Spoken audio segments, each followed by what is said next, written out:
Okay, I think we can go ahead and get started. Welcome and thank you for joining the 2026 Climate Equity Fund launch webinar. Before we get started, we have some logistical information to go over.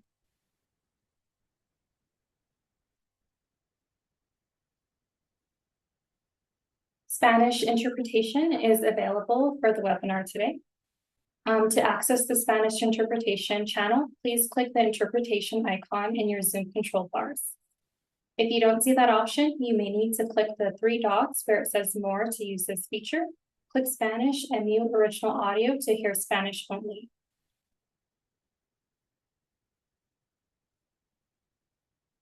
We also want to mention that closed captioning is available. After finding the control in the more options, you can choose to hide or show captions using the CC icon. Thank you again for joining us today. My name is Savannah and I'm a grant manager for the Climate Equity Fund. I am joined by my JSI colleague, Bianca, who is also a grant manager for the Climate Equity Fund. I am joined also by Sabina, who is the Climate Equity Fund Program Lead for the Boulder County Office of Sustainability, Climate Action, and Resilience, also known as OSCAR. We are excited to kick off the 2026 application cycle. During our time today, we will be giving an overview of the Climate Equity Fund, eligibility requirements, and provide some project examples. We also want to give a summary of the two types of grants and application processes and have a list of applicant support resources at the end of the presentation. At that time, we will also send a question submission form in case we don't answer everything that you were looking for today. You can also use the Q&A chat feature if you have questions that you would like to submit as we go through the webinar. If you can't see that feature, just go to your Zoom control panel and you should be able to click the more option and it should come up. This webinar is being recorded so that applicants can use it as a resource. The Boulder County Climate Equity Fund, also known as the CEF, is a grant program designed to support frontline communities and others most impacted by the climate crisis. The CEF enables grassroots leaders to design and implement community-led climate action initiatives. I'm going to pass it to Sabina to provide more context on the fund. Hello, everyone. Thank you so much for being here today. So I'm going to give a little bit of background on the Climate Equity Fund. So starting in 2024, Boulder County conducted a comprehensive review of climate justice best practices. Based on the results of that review, the vision for the Climate Equity Fund was created. This vision was informed by recommendations from external environmental justice consultants, OSCAR staff, and the Board of County Commissioners. One of the key components for the vision of the Climate Equity Fund was that it would be developed with community. The important process would require extra administrative support beyond the scope of a traditional grant program. To achieve this goal, the county launched a competitive search process and selected JSI, a nonprofit with a locally based team, and the wonderful team you're hearing from today, to contract for this work. Led by OSCAR and JSI, the first round of the Equity Fund launched last year in 2025. The fund was co-designed by the Collaborative Creation Committee, a group of climate justice community leaders, last year. This group helped shape the fund's original eligibility requirements, application process, and evaluation criteria. In the time since last year's grants were awarded, we have conducted over 30 feedback sessions with applicants, committees, the Board of County Commissioners, staff, as well as community members to improve the Climate Equity Fund for its 2026 year. This year, the Equity Fund has a 10-person Community Evaluation Committee, or CEC, who will review applications and make funding recommendations to the Board of County Commissioners. As a part of their work, the CEC has also advised on improvements to the 2026 application process.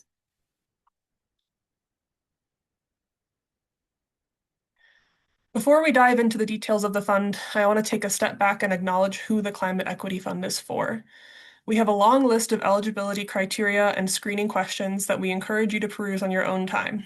But first and foremost, we really want community members, especially frontline or disproportionately impacted community members, to know that this fund is for them. We trust that our community members know how they are experiencing the worst impacts of climate change and have ideas for how to fix them.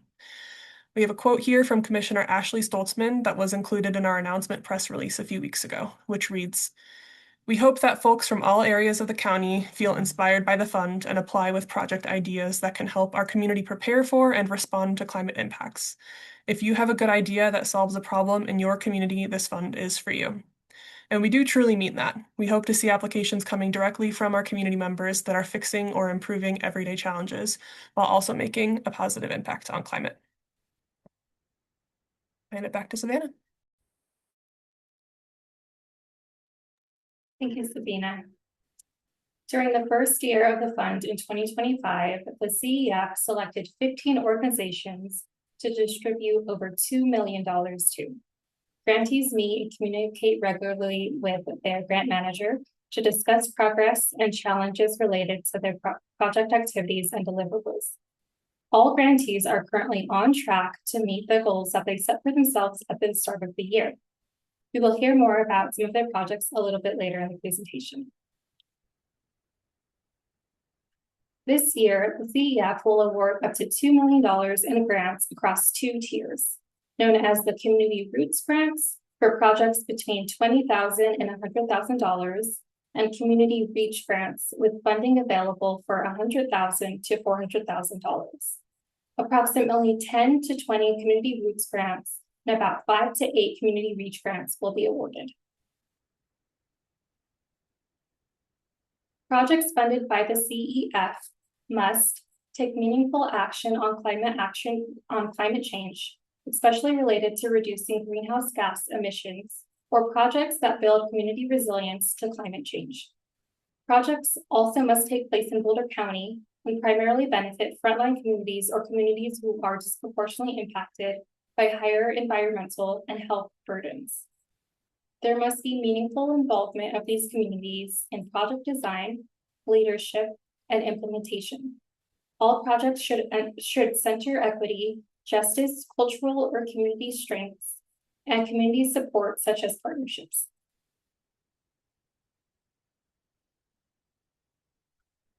Climate change disproportionately impacts those who contribute least to its causes. The CEF is meant to primarily benefit and involve frontline communities or communities who are disproportionately impacted. The state of Colorado defines DEI communities to include those who are low income, communities of color, housing cost burden, linguistically isolated, and communities with environmental and socioeconomic impacts. DEI communities also include those on tribal lands, mobile home communities, and historically marginalized communities. When submitting an application, applicants must select one type of grant to apply for, either a Tier 1 Community Roots Grant or a Tier 2 Community Reach Grant. Both grants have defined eligibility criteria, grant amounts, and different application processes.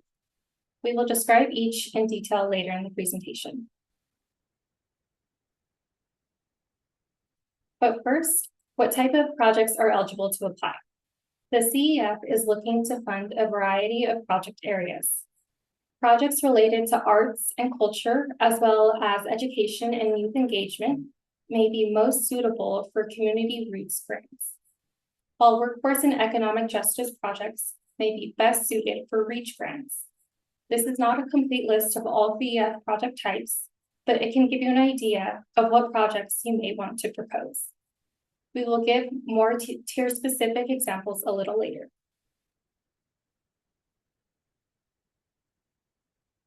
Eligible lead applicants may include community-based organizations, tribes and tribal entities, mutual aid networks, and resident-led initiatives, neighborhood associations, such as mobile home parks, low-income housing, older housing partners, and neighborhood-led initiatives are also eligible to apply.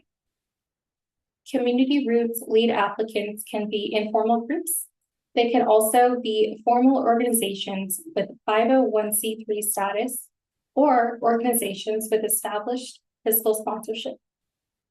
Community Reach lead applicants, on the other hand, must have official 501c3 status or established fiscal sponsorship to apply.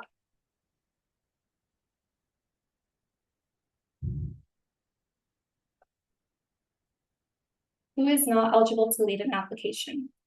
Universities, municipal, county, state, and federal governments, for-profit businesses, and individuals applying without collaborators are not eligible to lead an application, but they can support an eligible frontline group as a proposed partner.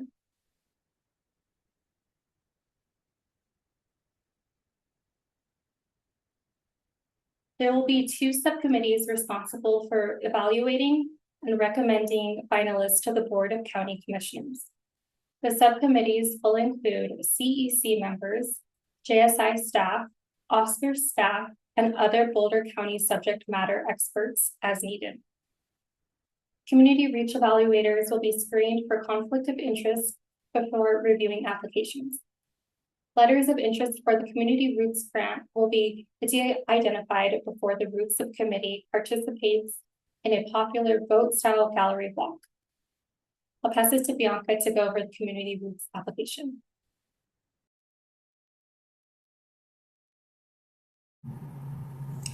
Thank you, Savannah. So to dive into a little bit more about the Community Roots Grants, which are our smaller tier for $20,000 to $100,000 grants. Community Roots Grants are designed to be accessible for a wide range of project types. This type of grant is a great option to consider if your group is new, has a small operating budget, hopes to host a one-time or limited run event, or wants to test out an idea as a pilot project. We welcome your creativity and encourage new groups and collaborations. Again, Community Roots grants will range from $20,000 to $100,000 and will require a 2-page letter of interest narrative that includes a description of the problem and solution statement, community of benefit, and a project overview. Guiding questions and prompts for the letter of interest will be available in the applicant support guide. A little bit more about the application review process for the Community Roots grants. JSI will first complete an initial eligibility and completeness screen of all applications. After that, all of the letters of interest will be de-identified. And then from there, the reviewers from the CEC and the other reviewers that Savannah mentioned will be reviewing and evaluating the application through more of a collaborative discussion and a popular vote. They will be using the following guiding question: which proposed projects have the most alignment with the purpose of the Boulder County Climate Equity Fund? Finally, the top voted applications totaling up to $1 million will advance to the finalist stage, where we'll have an opportunity to interview with them and then build a project budget and timeline with the finalist.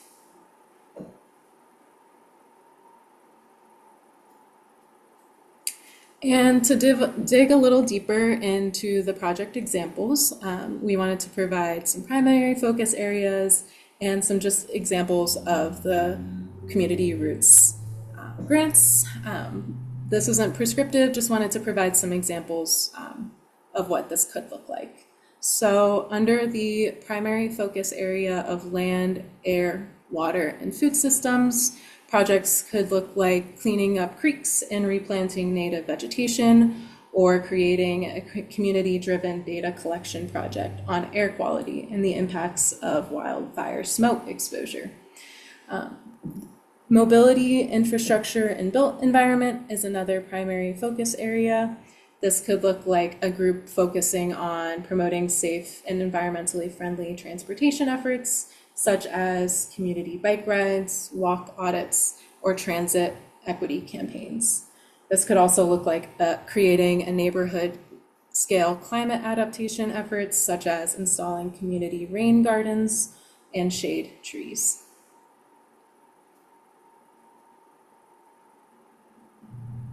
Here are a few more examples. This could include mutual aid and resource sharing programs, such as distributing cool water kits or water or emergency food. This could also look like delivering disaster preparedness education or toolkits that helps communities plan and prepare for heat waves, wildfires, floods, or power outages. Projects can also focus on cultural resilience, healing, and connection, and hold gatherings on land stewardship. This could also look like focusing on storytelling, media, and the arts, such as community podcasts or digital storytelling on platforms that uplift frontline voices and educate listeners on local climate justice efforts. And our last example on this slide, zero waste and low carbon living. This could look like repair cafes or tool libraries or other programs that encourage fixing and sharing items rather than throwing them away. And finally, another project area is education and youth engagement. And for this, we wanted to share an example of a current Climate Equity Fund grantee, Classrooms for Climate Action, their current Tier 1 Community Roots grantee. Education and youth engagement projects may look like youth-led climate campaigns, school garden projects, or climate education, like Classrooms for Climate Action. Their current grantee using their grant funds to support a science teacher and a bilingual community coordinator at Centauros High School to deliver justice-centered curriculum to newcomer students. The course features guest presenters from local organizations who are doing community work and teaching the students the skills of civic engagement and how to use their voice to make a change. This photo shows students visiting Greenhouse at CU Boulder. They learned how the university integrates sustainability into everything, from solar panels and LEED certified buildings to zero waste events and being one of the most advanced campus recycling programs in the country. They explored how food is grown sustainably and how waste is diverted from landfills and energy is saved across campus. I will now pass it back to Savannah to go more into our community reach grants. Now that you know more about community roots grants, let's discuss community reach grants. Reach grants are designed for projects that require sizable investment due to innovation, scale, or lasting impact. This grant is a best fit for established organizations or partnerships that have maintained annual budgets above the grant amount requested or who are fiscally sponsored. Boulder County is seeking community reach applications for projects that result in lasting climate action. This could be through measurable reductions of emissions or waste, establishing supports that improve physical or social resilience, or otherwise contribute to lasting sustainability impacts or systems change.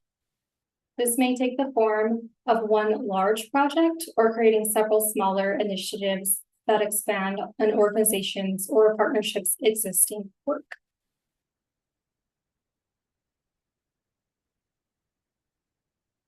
The community reach grant uses a traditional application with 7 narrative sections. Evaluators will review and score each section on a scale from 1 to 4, using the criteria described in this rubric as a guide. The score for each section will be weighed according to these guidelines to calculate an application score out of 100 points. From this rubric, you can see that organizational background and project description are weighed the most. Questions in these sections include describing your organization's capability to implement the project and describing the need or problem you are seeking to address through your proposed project. Alongside each application's average score, other decision criteria will be considered when assessing the finalist slate. This criteria includes geographic distribution, grant type balance, frontline representation, organizational diversity, project type diversity, and innovation and systems impact.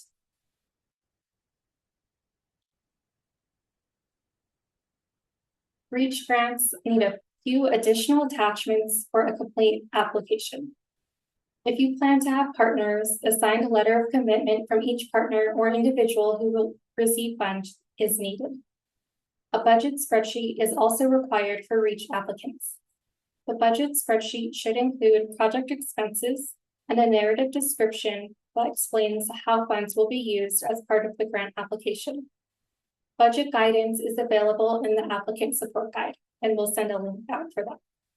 Another required attachment is the timeline and activities chart. The template includes key activities and start and end dates, partner roles, and expected outputs.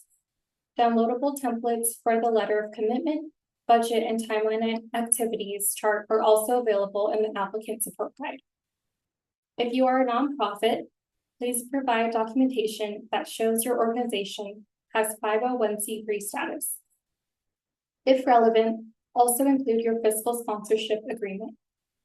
REACH applicants have the option to provide concrete evidence of community support for their proposed project. This can look like a petition of community member signatures, survey results, a focus group summary, or community meeting minutes. Here are just a couple of community REACH project areas that are eligible for funding. Some of these are repeated from the Roots project examples, but REACH projects are intended to be on a larger scale. A REACH project may improve community infrastructure through weatherization, energy efficiency, or electrification. A REACH project could focus on disaster preparedness, infrastructure such as construction upgrades, or equipment purchases to support community resilience to heat waves, wildfires, floods, or power outages. This type of grant is also a good fit for supporting green workforce readiness. This could look like local training or mentorship programs in electrification, renewable energy installation, ecological restoration, or other sustainability careers. Please refer to the applicant support guide for more examples of REACH project areas and examples. A Tier 2 current grantee that is focusing on land, air, water, and food systems is Growing Gardens. This project strengthens community-led solutions that reduce climate impacts by shortening food supply chains, improving soil health, and expanding and increasing equitable local food production and access. Their project goals include cultivating community resilience by co-developing the project with 14 community gardening leaders who share knowledgeable and lead local projects across Boulder County. Another goal is partnering with 200 families to provide garden kits, soil, shared learning opportunities, and ongoing gardening support to grow their own food. Another goal is to increase the amount of produce grown for donation to community members. And lastly, to connect community members to climate solutions through hands-on gardening, sustainability education, and regenerative agriculture. I'm going to pass it back to Bianca to close us out. Thank you, Savannah. So today is launch day. Both the Community Roots and the Community REACH applications are now available, and the grant applications will be open until August 31st at 5 p.m. Then we will complete the eligibility and completeness screens for all of the applications before being scored or evaluated. In October, evaluators will deliberate and determine recommendations. And then in November, these recommendations will be sent to the Board of County Commissioners for final approval. And then grantees will be announced and go through the contracting and orientation process in December before kicking off their projects in January of 2027.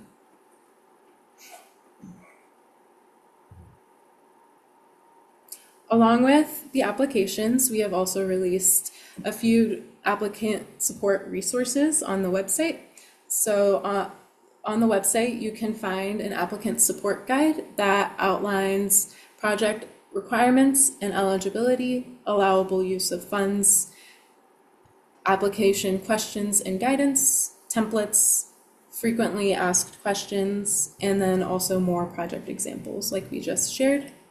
In addition to the resources on the website, we will also be hosting office hours over the next 2 months There will be project development office hours to connect with subject matter experts to discuss project ideas.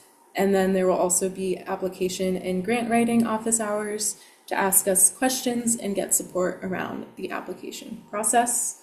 You can find more information about how to sign up and the schedule on the Boulder County website.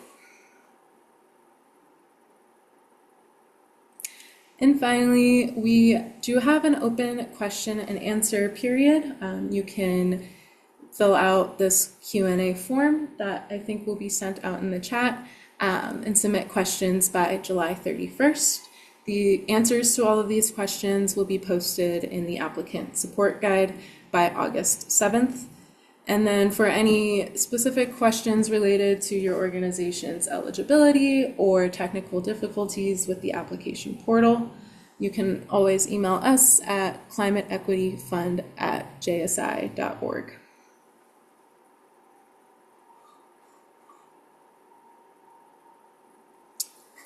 And as we've been preparing to launch this round of funding, we've received a few frequently asked questions already, so we have some time to go over these, and then I think I'll bring back Savannah to help answer some other questions that we've been asked. So starting off with these three, yes, current grantees are eligible to apply for this round of funding. Their applications will be evaluated in the same pool as the new applicants as well. Partnerships are not required, but they are encouraged and do factor into the evaluation criteria. You can also find the evaluation criteria in the applicant support guide to learn more. And then regarding rebates, proposed budgets should not assume any Boulder County rebates. If other state or federal rebates are included in your budget calculations, please be explicit. And I think we do have enough time to go over some other questions that have been asked leading up to the launch, and then we also have been answering questions in the Q&A function. So I will bring it to Savannah. If you're ready to answer some questions, Savannah. Mm-hmm. Yeah. So the first one is, does my project have to take place in a certain time frame? So all projects awarded through this grant cycle must take place in 2027. So that would look like starting in January 2027 and ending by December 2027. Awesome, thank you. Our next question is, how many applications can my organization or group submit? Organizations and groups are limited to one application as a lead applicant per year. So specifically, an organization or group can choose to submit either a community roots application or a community reach application, but not both. But there is no limit to how many times an organization or group can be a partner on an application that they are not leading. Thank you. And then our other frequently asked question is, can grants receive partial funding? So Tier 1 community roots grants will submit a high-level proposed budget with their application. If selected, each project will receive assistance in finalizing their budget, which may include some modifications to their original proposed budget. Community Reach Tier 2 grants may receive partial funding at the discretion of the review committee. And it looks like we have some Q&A in the chat. Let me see. And this presentation will be posted on Oscar's website shortly after. So that was one of the questions. And for questions specific about eligibility for certain entities, if you can just give us an email, we can go back in the presentation and you can see our email. We can also put in the chat.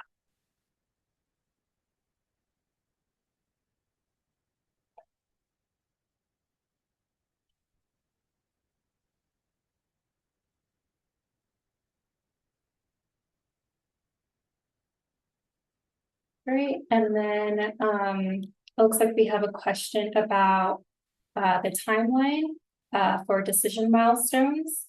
Bianca, if you're able to go back in the presentation and we can just show that again real quick. So as Bianca mentioned, the application will be open from today until August 31st at 5 p.m. After that, they will be screened for eligibility and they will be evaluated in the fall. So everyone will know their application status and whether they are selected for awarding by December. So that's kind of the timeline. In December, that's when we will go under contracting with selected grantees.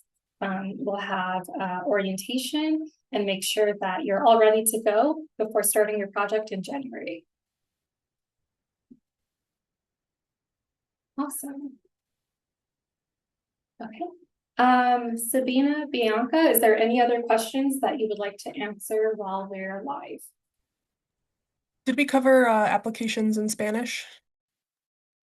I don't think we did.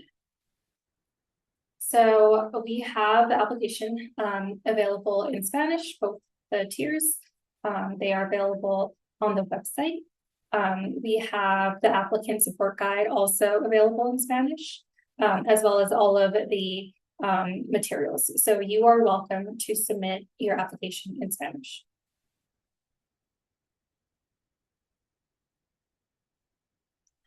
Great. I think that is it. Again, we will put the Q&A form in the chat. If you didn't get a chance to submit your question, please submit those by July 31st, and we will upload the responses in August. Thank you.